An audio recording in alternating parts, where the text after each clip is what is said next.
Good evening to everybody, and thanks for clicking on to the 152nd edition of the Global Weather Report, live here from Vogan Weather HQ. It is Saturday the 9th of August, and I hope you are all well on Good this. Good evening to everybody. Almost got there. I almost managed to try and stop that, but didn't quite. But a very warm welcome to the live on this Saturday evening. How's everybody doing? They quite like to hear how your weekend is going so far. We are certainly feeling a bit of an autumnal flavour to the weather up here across the north of the UK in particular, all courtesy of deep lows passing to the north. Obviously a different story the further south you go, more in the way of sunshine and feeling much more summer-like across more southern portions of the British Isles. The very first person on the chat this evening was our very own William McKendry in Allness. Good evening to yourself and your good lady Catherine. Good evening to the Train and Nature Show. Very good evening to Paul James as well. It is good to see you tuning in, Paul, and yes, I want to give a very special mention to my good lady Lindsay, who it's her birthday today. I was going to give away her age, but I will retract from that. I don't think she's really that bothered anyway, but nevertheless, happy birthday to Lindsay. I hope work is not going too bad for yourself. Unfortunately, she's having to work this evening. Hence why these live streams are on a Saturday evening. I know it's not ideal for everybody, but it will bounce between the Saturday and the Sunday, just depending on the work schedule, which is off tomorrow. So we're going to spend a little bit of time together tomorrow. As I've already alluded to, I work night shift. Lindsay works either morning back shift or night back shift, morning shift, or mid shift.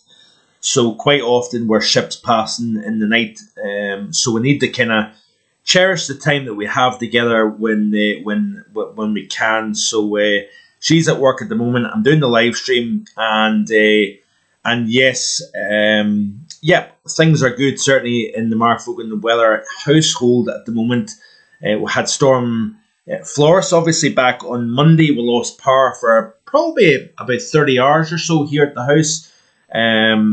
But thankfully it did come back on relatively quickly. A fair bit of damage to the north of here due to those 70 to 80 mile per hour wind gusts. Now the nearest weather station to here is Tain, and it recorded a record August gust of 78 miles per hour. A relatively exposed site, but nevertheless 78 miles per hour in the month of August is pretty wild stuff. And up at the Wick Airport, we did record an 82 miles per hour gust. So that was the strongest on the mainland of the UK officially. There was a report of 133 mile per hour gust up in Cairngorm Summit. Obviously, it's in excess of 4,000 feet above sea level. So, but the 133 mile per hour in the summertime is pretty remarkable, it has to be said. The further north you went, the stronger the winds were. Looks as if it was a Shapiro-Kaiser cyclone that developed, which is where the cold front attaches from the centre. We get this wraparound of warm air, and also there was a possibility that there was a sting jet developed on the tip of the cloud hook. Some of the visible satellite imagery was showing some very impressive dynamics within Storm Flores. Incidentally, there has actually been an article that I've released on marfoganweather.com. I'll leave the link in the description below quickly, and you can check that out. It's a very brief article, it must be said, but interesting comparison to the record-breaking heat that we saw back on around the 12th of July. There's that link put into the live chat, so you can check that out. But basically, the comparison between 32 Celsius that was reached at Aviemore back on the 12th of July versus 12 miles to the east of Aviemore, Cairngorm Summit recorded 133 mile per hour gust, a record-breaking gust for early August at that site. So 32 in July, 133 mile per hour gust within a 12-mile gap is pretty impressive. And certainly this has been an interesting summer. I've already alluded to the fact that 2015, 2020, some of this high volatility in terms of swings back and forward. But certainly we've leaned much warmer this year compared to those years. Obviously 2015 was a relatively cool and unsettled summer. 2020 had obviously its fair share of swings back and forward as well. But check this article out at your leisure. There is a little bit of comparison to how rare this event was for, you know, an August storm, but also for a summer storm overall. So I've kind of thrown in that information. It was the 6th named storm for the month of August, according to the Met Office, since naming began back in 2015. So storms in the summertime is not really that unusual. In fact, it was actually mentioned on the Met Office live stream, I think it was, back a short time ago, actually, that the only month that the UK has not seen a named storm is what? Let me know in the live chat below what month you think. You probably watched that very live chat, so you'll probably remember. But I would be curious to know if you know the one and only month where there has not been a named storm for the British Isles.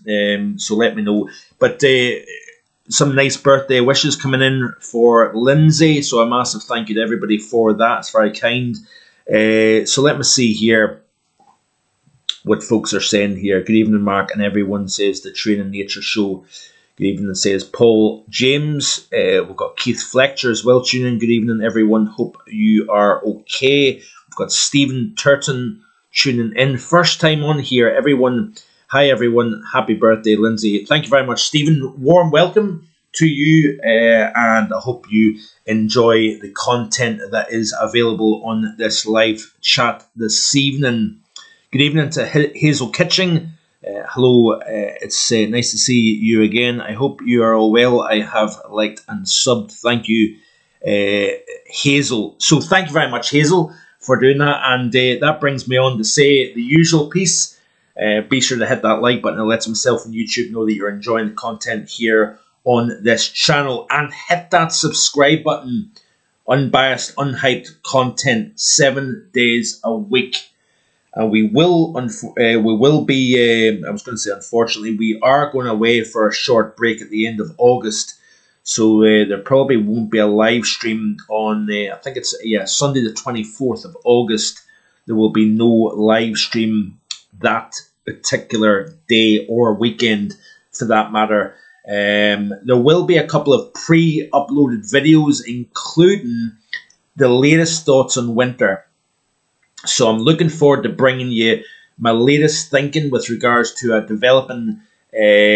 possibly a developing La Nina, possibly a developing negative Indian Ocean dipole. We've also got the East QBO, or quasi-biennial oscillation. We've also got other factors to take into consideration as well. So that is going to get looked at in a pre-recorded video that will be released during the time that I'm going to be away. It's only going to be for a few days. It's only a 3-night trip to Copenhagen, but there will be hopefully content pretty much each day. There might be one day or two that may not have any video. Paul says June or July, I think.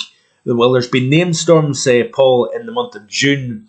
And I think there has been in the month of July as well. I believe the only month to not see a named storm within the UK is neither June or July. There's been a named storm in both June and July, I believe. But let me know. This probably would surprise a few folks, actually, I must admit. It did surprise me in terms of this particular month that has not seen any named storms. So, yes. Let me just see here what else is happening. So, I'll leave that thought with you. put in your guess in the live chat with regards to that one, with regards to what month has there not been a named storm within the UK. So let me see here. This is the latest temperature anomalies from a global standpoint. Obviously, we've got the heat and the warmth building back into the UK and Ireland as we progress into the early portions of the upcoming week. But before we look at that, let's have a look at the temperature anomalies globally through the first 9 days of August. Quite a large area of cool, if you notice here. The United States, for example, we've got the cool Four Corners region. So Arizona, New Mexico, up into Colorado, parts of Utah, the southeast of Utah, is actually warmer than average. But we've got a firmly below average open in 9 days. Midwest and the eastern United States here. Also California, Nevada, Oregon, Washington, Idaho, western Montana, below average. Much of Canada is warmer than average. Much of Alaska is warmer than average as well. Australia, largely below average conditions here. And much of Africa, interestingly enough, is below average. Central areas of Europe, below average also. We've got the northern portions of India, moving into Pakistan, parts of Iran, eastern Iran, up into Azerbaijan, Uzbekistan, Kazakhstan, Turkmenistan, is actually leaning slightly below average to start the first 9 days of August here. Still warmer than average across much of Scandinavia, away from the southern portions of Norway and Sweden. Finland has seen remarkable warmth over the last month or so, really. It's been pretty incredible, actually. So let's zoom in. Start off in Africa, and you can see here that we've got large areas of colder than average, especially south of the equator here, but moving into eastern Libya, into Egypt. Tunisia is quite firmly below average through the first 9 days. We've got a warmer than average through the western Sahel region of Africa, and then south of the equator, we've got quite a colder than average start across South Africa. Madagascar, below average as well. Oman is interestingly below average, as well as much of Iran. Moving then over to Asia, and you can see here that we've got firmly below average here, northeastern portions of Kazakhstan. Eastern Kazakhstan, central Kazakhstan, below average. Further west, it's warmer than average. Countries surrounding the Caspian looks as if it's warmer than average. And you can see here Western China is cooler than average. That extends over the Himalayas into the north of India, parts of Pakistan, Afghanistan. You can see here below average conditions. Firmly warmer than average, if you notice here, much of central and southern portions of India. And then moving into the southeast regions of Asia. Eastern China, largely warmer than average. We've seen record-breaking temperatures in Japan, a new national record here. You could argue that the quality of that weather station that recorded, I think it's the 41.8 Celsius, set a new national record for Japan. That is an argument for another day. I'm not going to get too much into it. We appreciate, Hazel, that you're perhaps a little bit stressed, but and we're obviously mindful of each other on the chat. But we'll try and stick as much as we can to the weather chat. We've got Yilin Ling, probably wrong pronunciation, but Yilin, good to see you on this evening's live stream. The month of May is the only month, I believe, that has not recorded a UK named storm. That surprised me, I must admit. I thought that was quite interesting. I think July had storms before, says Yilin. Yes, but named storms, according to the Met Office and the chat between the weather presenters, I believe it's the month of May, and I think that's surprised quite a few folks. Looking then at Europe's temperature anomalies through the first 9 days of August, you can see here the real standout is northern portions of Norway, Sweden, Finland, in the western areas of Russia. We've seen firmly warmer than average start. UK, mainland, largely cooler than average. That is about to change big time.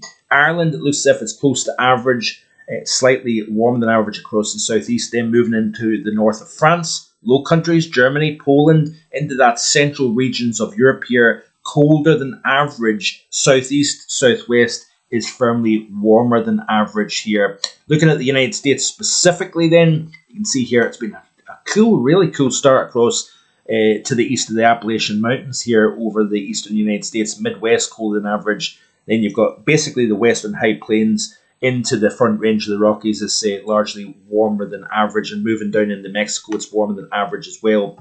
Moving down under then, and you can see here how things have looked.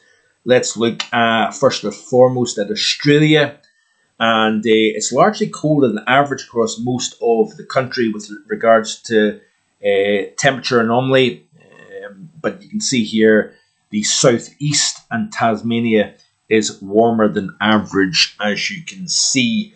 Then moving into New Zealand, down at the bottom right hand corner of the graphic, you can see here the North Island colder than average, the South Island largely just slightly warmer than average, which is quite interesting.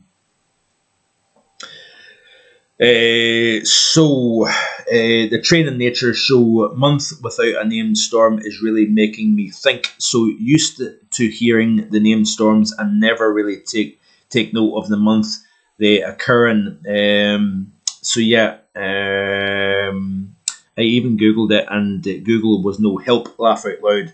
I believe there is, I'm 99.9% sure that the only month, definitely May, has not seen a named storm, but I'm starting to doubt myself now whether July has actually, but I'm pretty sure that it was Alex Burkill and Aidan McGivern that was discussing this. I think it was the live stream last week when they were talking about Storm Flores, and that was one of the questions in the quiz that they do.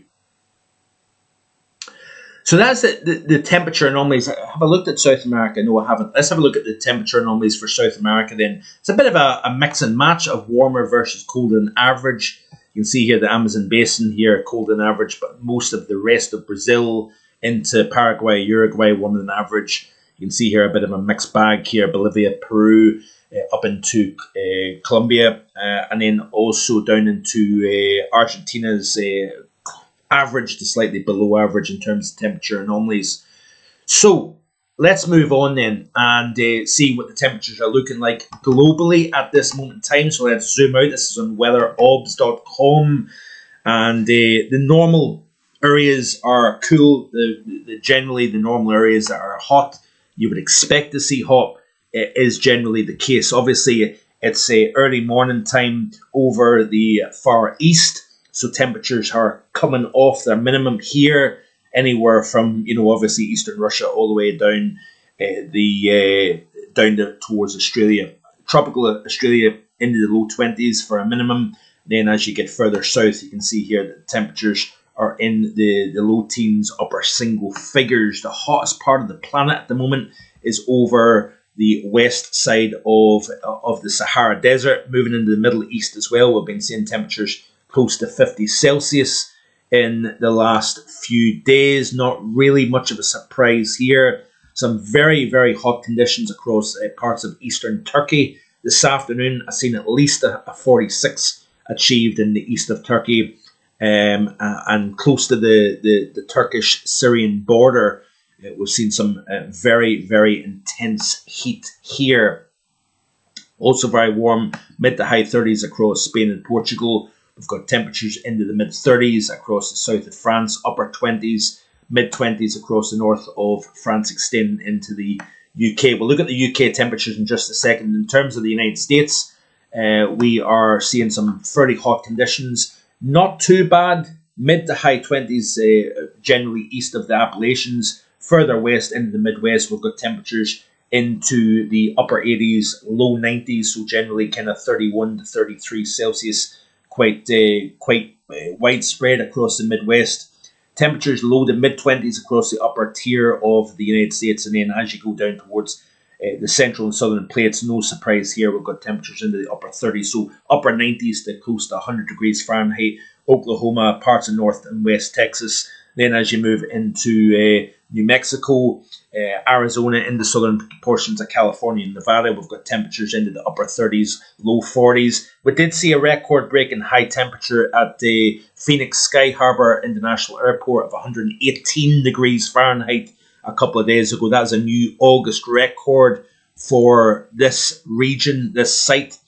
And you notice here that we've got the relatively cool conditions, but it's still earlier in the morning time, obviously, across the far west. We've got generally 30s. If you notice here, if we zoom in to the Central Valley of California, we've got actually quite a hot start to the Saturday across the central regions of California here, anywhere from the lower San Joaquin Valley up into the northern portions of the Central Valley of California. We've got even a 36 up into, what is this, Redding Municipal Airport. So pretty hot start to the day, up and down the length and breadth of the Central Valley of California. Let's just zoom out then. And you can see here again, temperatures generally in the upper 20s to mid 30s across parts of Brazil, equatorial Brazil. No surprise here. Let's look at the lightning activity. We've got plenty of storms over the upper Midwest of the United States, over the Gulf of America, across Florida, into the western portions of the Atlantic Basin. The Atlantic is starting to waken up. That is what was expected. As we move deeper into the month of August, you're starting to get to the more natural, climatologically busy time of the Atlantic Basin season. There is still a lot of dry air. There is still a lot of shear within the main development region of the Atlantic Basin, but the lid's come off thanks to the MJO moving into this portions of the world, and therefore we are going to see the activity ramp up. But you can see here lots of lightning activity, portions of Ontario moving across the border into the upper Midwest of the US.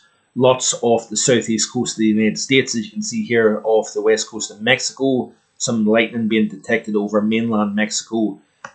Moving across then, you can see quite a bit of lightning activity actually over the western portions of sub-Saharan Africa, which is interesting. Eastern portions of equatorial Africa seeing some lightning, as well as portions of southwestern Russia, southeastern portions of Norway, moving across to the far north of Denmark, a few lightning detections, southeastern France, along the Andorra region, separating France and Spain.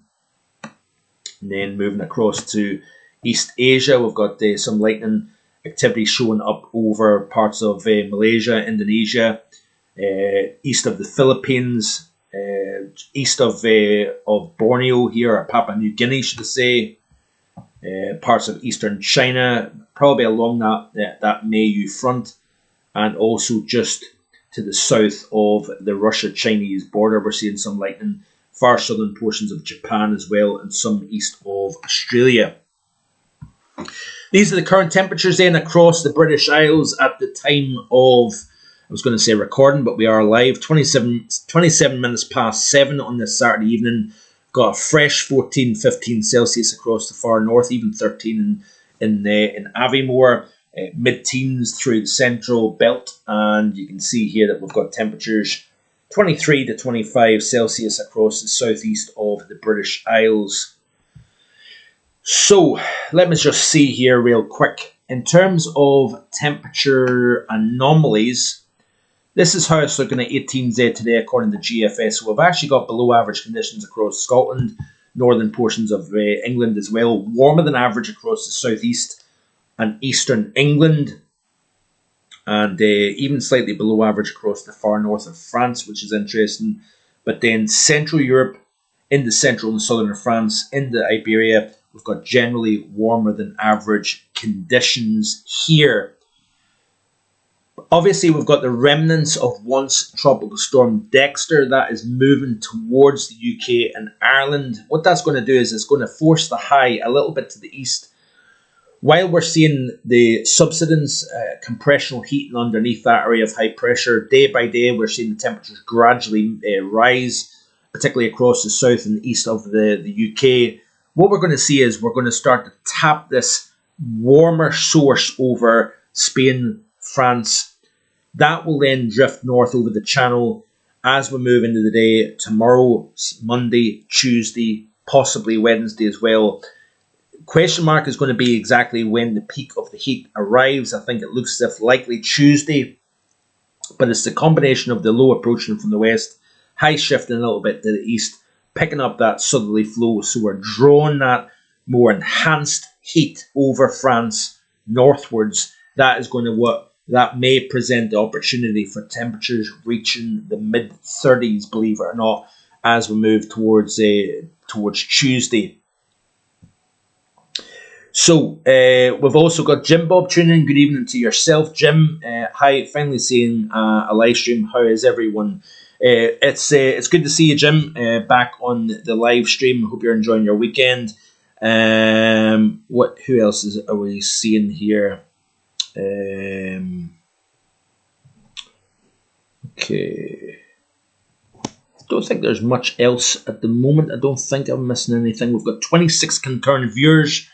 Before you leave today's stream, we're not ending just yet, but before we leave, before you leave, should I say, be sure to hit that like button and also hit the subscribe button as well. It would be greatly appreciated. It certainly shows your support. Colder than average conditions as we step into the overnight period into tomorrow morning across the UK and Ireland. We've got fresher air over particularly the north half of the British Isles, so that fresher air with clear skies, light winds. We do see the temperatures coming down, but it's as we move into the day tomorrow, but mainly Monday and Tuesday, that is when the warmth will start to build. 12Z on Monday, you can see here temperatures a good 68 Celsius above average across the bulk of England and Wales, particularly middle and south. Ireland as well, starting to see temperatures warming up, and even northern and eastern portions of Scotland here. With the help of some southerly flow, we may start to see a little bit of firn effect showing up, especially if you get southerly winds in combination with sunshine. Then as we move into the day on Tuesday, you can see here that the temperatures rise even further and widely warmer than average all over the UK as well as Ireland. France, we're going to be seeing temperatures into double figures above average. I was going to say above freezing there. I'm sure there's some people that are probably saying, if only. Let's enjoy the warm weather because we know that the nights are drawing in, and it's only a matter of time before the temperatures do start to go the other way. So let's make the most, embrace what we have left of summer, and certainly for parts of the south, we're going to see heatwave thresholds reach once again. So obviously for the majority of the UK, it's 25 Celsius or above over 3 days. Then you move into the Midlands, it's 27, and then move into the southeast, it's 28 Celsius or above for 3 straight days to reach threshold for heatwave conditions. This will be the UK's 4th official heatwave, but it will be more the south and southeast of the British Isles that will reach that threshold. I don't expect it to reach heatwave thresholds further north. As we step into the day on Wednesday, it still looks warmer than average. The heat maybe starting to kind of build and focus more over the southeast the UK, into the Low Countries and Germany. It looks as if the GFS model is indicating that's where the core is now shifting. Because we've got the approach of weather moving in off the Atlantic, the heat is going to get shifted further east. By Thursday, you can see here, even the southeast corner remains warm, if you notice here, moving back to the 12Z. So it looks as if warmer than average into the southeast. Starting to maybe edge a little bit cooler than average across the far north of the British Isles here. Moving into the day on Friday, somewhat of a different story. You can see here, north east England, eastern portions of Scotland actually cooler than average. The heat is starting to ease somewhat across the UK as well as the near continent. Let's have a quick look off the Met Office model here. Then we'll look at some of the extremes that have taken place around the world over the last 7 days in a second here. But I want to show you the latest off the UK Met model in terms of how warm the temperatures may get. This is going to be the interesting question. I know sometimes I think the Met Office model slightly overdoes the heat. Now, I could be wrong with that, but I that's the hunch that I get. I don't have any confirmation. I don't have any hard evidence to support that, but I think sometimes the Met model tends to overcook. So even during the course of tomorrow, albeit we're not reaching, that 30 Celsius threshold, You can see here that we're widely 23 to about 26 Celsius across most of England and Wales. Eastern portions of Scotland, it wouldn't surprise me if we'll get a 23, 24 Celsius perhaps. Then as we move into the day on Monday, we're generally talking a 15Z, close to the 30 Celsius mark. Widespread 27 to 29, possibly 30 Celsius. So that's Monday afternoon. Then as we step into the day on Tuesday, the model is pretty intense with the heat. 34, 35 Celsius. Remember, the hottest day so far this year is 35.8 Celsius. That was recorded back on the 1st of July. And in between these days, we're obviously going to see temperatures, central London, for example, perhaps points surrounding London not dropping below the 20 Celsius mark. So we could see a night or two of tropical nights. So in the day on Wednesday, according to the Met model here, you can see that the heat is starting to get shrunk and pushed eastwards. So instead of having widespread near 30 or above, we're likely confined to East Anglia during the course of Wednesday in terms of 30 Celsius. But we may see at least 2, maybe 3 days of 30 Celsius or above. It looks as if the temperatures ease back on Thursday at around 26, 27, 28 Celsius. So it may miss out on the 30 Celsius mark by the time we reach Thursday. Let's quickly look at the weather charts here and see what it is indicating in terms of the G. Let's look at the ECMWF model. So this is obviously the overview chart. There's the high building initially. Then there's a frontal system then that's riding around the top of the high. So a little bit more unsettled across parts of Ireland, Northern Ireland, northern portions of the UK in general. And really the intense warmth doesn't really arrive until the low shifts east, the high shifts east, and the doors open for southerly flow, and that then lifts some of that heat from the continent across the channel and into the southern half of the UK. But you can see here, generally speaking, we've got relatively light winds. We do have a few showers possible. We've got a fairly unstable air mass overhead thanks to an area of low pressure drifting northwards here. Then as we get into the day on Wednesday, 15 UTC, we've got kind of lowish pressure across the UK, but with warmth and humidity at the surface, we've got the right environment for lift. Some showers and thunderstorms may develop within that fairly unstable atmosphere. Moving then out of Wednesday into Thursday, you can see here again some beefy showers likely. We've got a couple of fronts in the vicinity of the UK, and with that warm, humid air at the surface, you've got that trigger for showers developing. Then a generally pleasant, high pressure dominated pattern.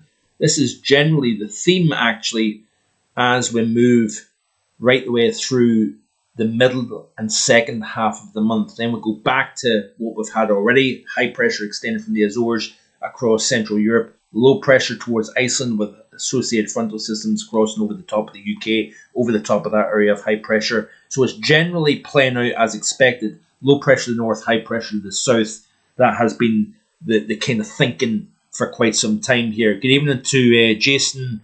Good evening to... There was Jason and there was somebody else here. Did I see somebody else? No.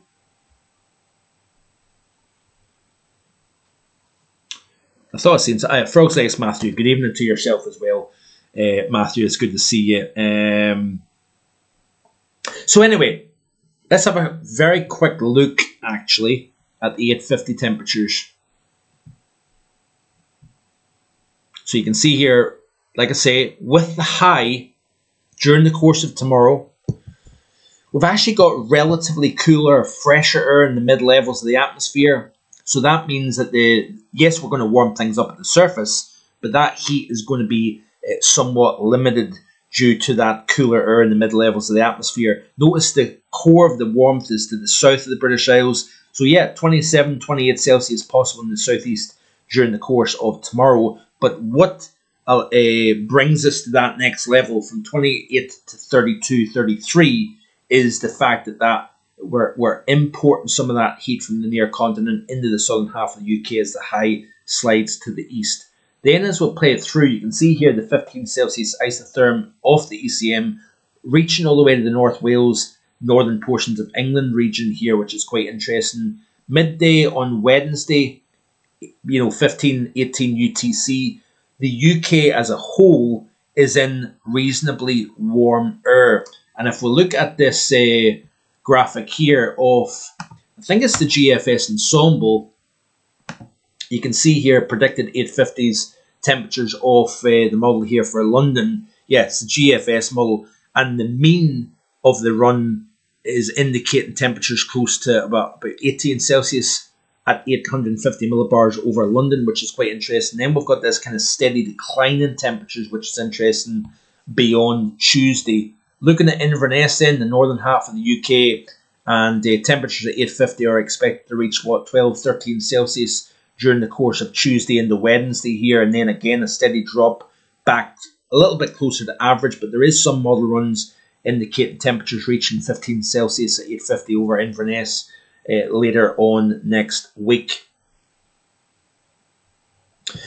Before I look at some of the extremes, let's have a quick look at the tropics then and what the models are indicating. Obviously a tropical outlook will be available hopefully tomorrow late afternoon, probably about 5 p.m. as usual.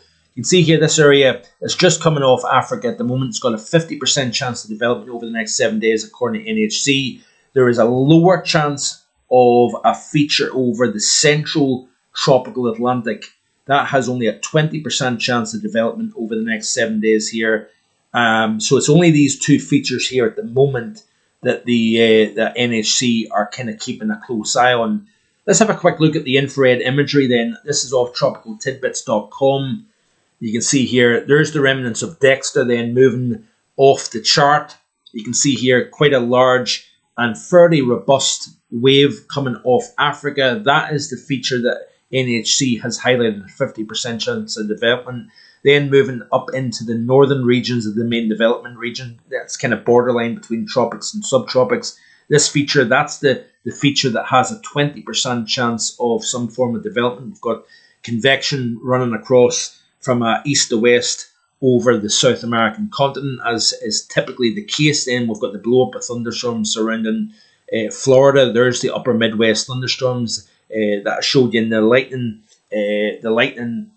live lightning website just a little while ago. You've got all this deep convection over the upper Midwest, and then we've got a feature that is running northeastwards well off the east coast of the United States.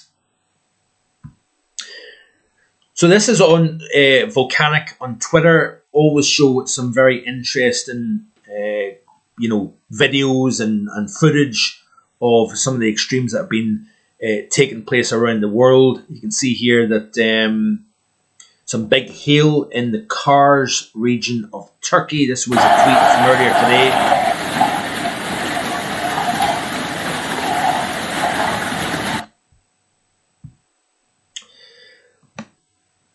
This is the region of Batumi in Georgia. Not Georgia, the United States, but Georgia, the country, in the Caucasus.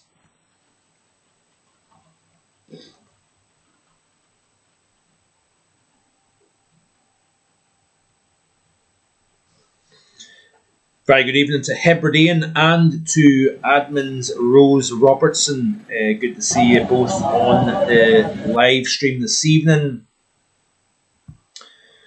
What are you saying here? So this summer on the Outer Hebrides will be another one which will pass by the memory. Yeah, unfortunately, Hebridean, you haven't had a great summer. It's one of those parts of the world. It's like the Northern Isles. It can be quite difficult to try and get some good, warm, decent summer weather. And quite often when the mainland is getting really good weather, sometimes the Hebrides can miss out, actually. Not always the case, but interesting enough, like, I mean, what was it? Caithness and Orkney had their warmest July on record, which was interesting just back last month. And let's see here what Rose is saying. Let me just see here. Let me try and update this here. End up missing comments, and I do apologise for that. Thank you as always, Mark. Please stay safe your end. Thank you very much, Rose. And likewise to yourself as well. Enjoy the rest of your weekend. So let's play through then and see what else is taking place. This was a volcanic eruption in Nicaragua back on Thursday.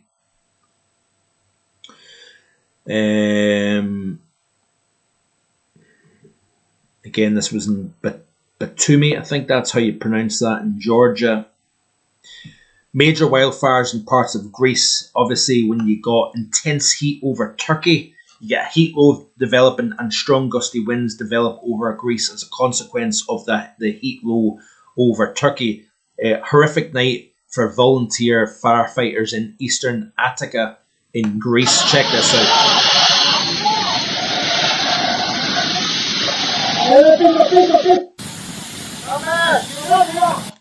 Pretty scary stuff in parts of Greece. Looks like a massive water spout just off Havana in Cuba. That was back yesterday, I believe it was. Again, big wildfires in Spain. Let me just see here. This is in a part of Spain, San Bartholomew de Pinares in Spain.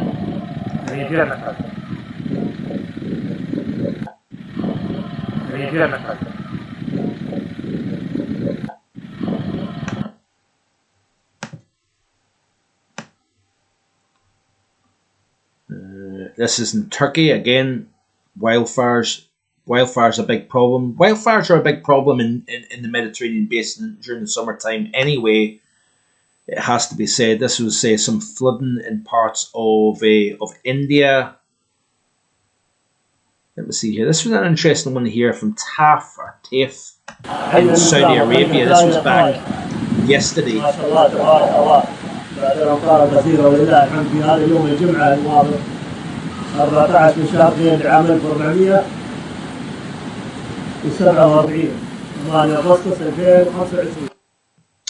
And be sure, if you are watching the live stream, do leave a comment and I'll give you a shout out. Ask a question and I'll try and answer it as best I can. We've got 29 concurrent viewers at the moment here. Be sure to hit that like button. It would be greatly appreciated. It certainly helps me out a lot. Again, horrific scenes in parts of Greece with the fires. Awful flash flooding in Gansu province in China. Some interesting tweets, by the way, coming out from Jim Yang. And I'll show you the snow in a second in Australia, if I can remember to show you before I leave today's stream here. So some big rains, as is often the case, unfortunately, at this time of the year when you've got the clash of air masses, these stall frontal systems that generate some of the world's greatest rainfall in the space of several hours and a couple of days. This was the scene in Gansu in parts of China, which has seen an average annual rainfall of only 240 millimeters of rain. They received 220 in the space of 24 hours. So this particular location, Yuzhong County, Gansu Province, which has an average annual rainfall of only 240 millimeters for the entire. So this is obviously a very dry part of China. They received 220 millimeters within the space of 24 hours. So essentially a year's worth of rainfall falling in this part of China in a 24-hour period, causing devastating flooding, seeing temperatures in the 40s in some parts of the country as well. This was the scenes in Henan province where 191 millimeters of rainfall within a 3-hour period. And I know we were seeing some very significant rainfall in parts of Beijing recently. This is Guangdong, received 711 millimeters of rain within a 3-day period, causing a major flood of the Dangshui River.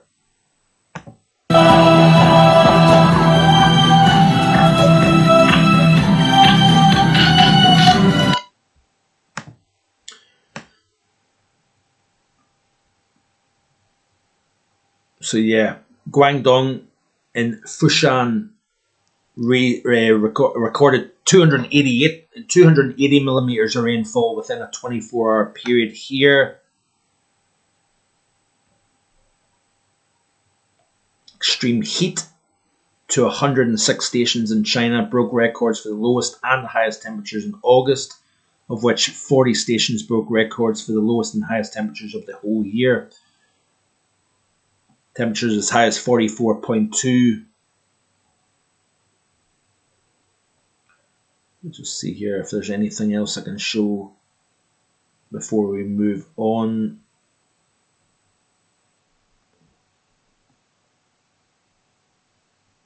So China recorded its hottest July on record with an average over the country of 23.64 Celsius.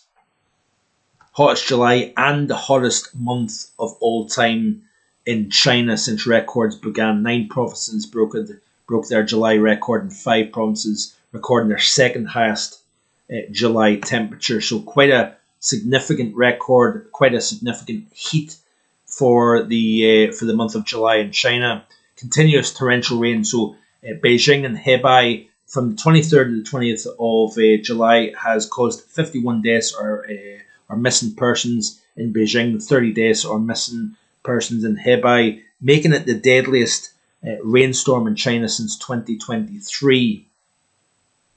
Hong Kong recorded its wettest day on record. Dramatic footage shows severe flooding in Hong Kong following days of torrential rain. The city recorded its highest August rainfall since records began in 1884, according to the local weather agency. The highest level rainstorm warning was issued for a 4th time in 8 days.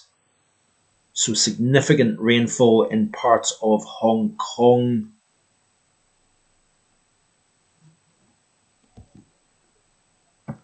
Check this out here.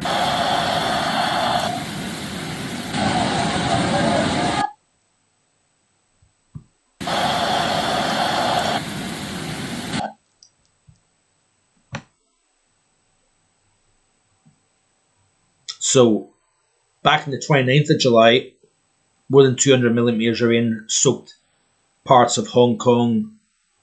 And then we've seen the wettest August day on record as well. So pretty impressive stuff.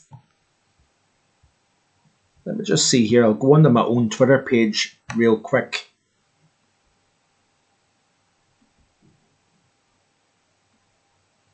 Bear with here. So yeah.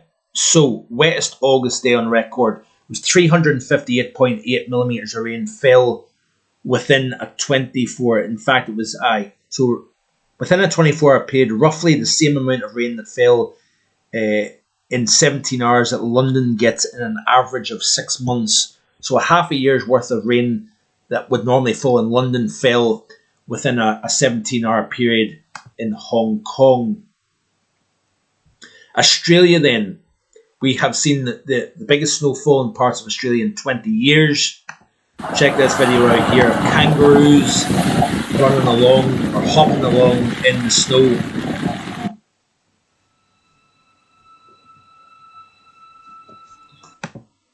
So, yeah.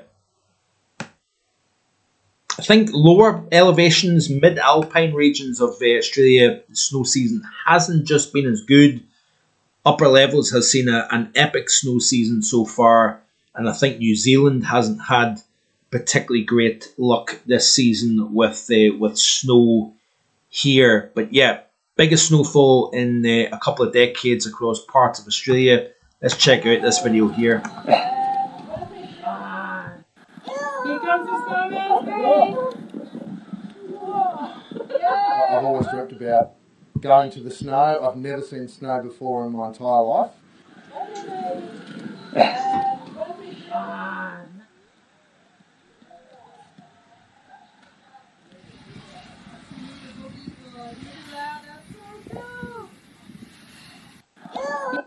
So yeah, pretty wintry scenes coming out of higher elevations on New South Wales over the last several days. Let's move on then. Thierry Goose, some interesting tweets here. South America, notably low temperatures in South America, particularly Ecuador, which is obviously a tropical country. Temperature of -3 Celsius. Now this was at an elevation of 2,785 metres above sea level, but it is 10 Celsius below average, not that far from its monthly record. Chile recording a temperature, again, granted it's well in elevation at nearly 500 metres above sea level, a temperature of -17.5, and then in Peru, again, over 4,000 metres above sea level, temperatures of -18.4 Celsius. So this is kind of the equatorial portions of South America recording some fairly cold temperatures in recent times. Again, like I was saying here, record-breaking temperatures in Japan. Unbelievable day in Japan. This is from Sayaka Mori. On the 5th of August, new all-time national record was achieved at 41.8 or 107 Celsius in Isesaki. At least 14 locations exceeded 40 Celsius or 104 Fahrenheit, the most ever in a single day for Japan. And for the first time, 4 locations recording over 41 Celsius. So an all-time record set back on the 5th of August in Japan. In the UAE, a new August national record was achieved here. A temperature of 51.8 Celsius was recorded at one site in the UAE, surpassing the previous record of 51.3 back in 2017. So new all-time August record for the United Arab Emirates. And then this is going back to the month of July. Some hot temperatures, again, like I said, 118 degrees Fahrenheit or 47.8 in Phoenix, new all-time August record here. Minimum temperature of 94 or 34.4. That's the 4th highest for August and only one off the monthly record here. Temperatures as high as 121 Fahrenheit in Ocotillo, Wales and Mecca, 120 in Blythe and 118 in Palm Springs and Havasu City. So that is that. Let's have a quick look at extreme temperatures around the world and see if there is anything else I can show. And then we will round up. We are approaching 1 hour. So temperatures as high as 52.6 Celsius this afternoon in Basra in southern Iraq. That is a new monthly record for, I believe it's Iraq, but incredible heat. So like I said, temperatures around the 50 degree mark this afternoon. We actually achieved at Basra a high of nearly 53 Celsius. Temperatures in Lebanon, new August record at 45.2 Celsius. Turkey was seeing a temperature in Adana of 47.5 Celsius. Remember, about 10 days ago, Turkey set a new all-time record, hitting 50 Celsius for the first time in recorded history. Let me just see here what else I can show. And I think I've covered everything that I was planning to cover in today's stream. Yep, we've talked about the warmth in the UK and western portions of Europe. So yeah, I think I've covered everything. Probably the same next week. So the live stream will probably be back at 7 p.m. next Saturday, but I will confirm that during the course of the week. Obviously, in-depth discussion starting off Monday on the European Outlook. We'll be talking about the short, medium and long range, the end game to the summer of 2025. We'll look back at the summer forecast versus what's taking place. Lots of reason to stick around. Obviously, it's completely free to hit that subscribe button, so I would appreciate it if you could do so. And I think that is pretty much it. So I do greatly appreciate everybody for tuning in on this Saturday evening. And I hope you enjoy the rest of today and over the weekend. Tropical Outlook will be obviously tomorrow. Massive thank you to our moderator, Paul James, for tuning in today. And thank you to Hazel Kitching for engaging with everyone. To Keith Fletcher, good evening to you, and thanks for tuning in. The Train in Nature Show, thank you very much. Rose Robertson as well, thank you very much for tuning in. And who else? Hebridean, thanks for watching. To Frog's Eggs Matthew, Yilin Ling for tuning in. Jason Sherat, thank you very much for tuning in as well. To Jim Bob. So yes, I hope you all have a wonderful rest of your evening, great weekend, and I shall see you tomorrow with the Tropical Outlook, and then the European Outlook will be back as usual just after 5 p.m. on Monday evening. So before you go, please hit that like button and hit that subscribe button as well. Have a great one. Bye-bye.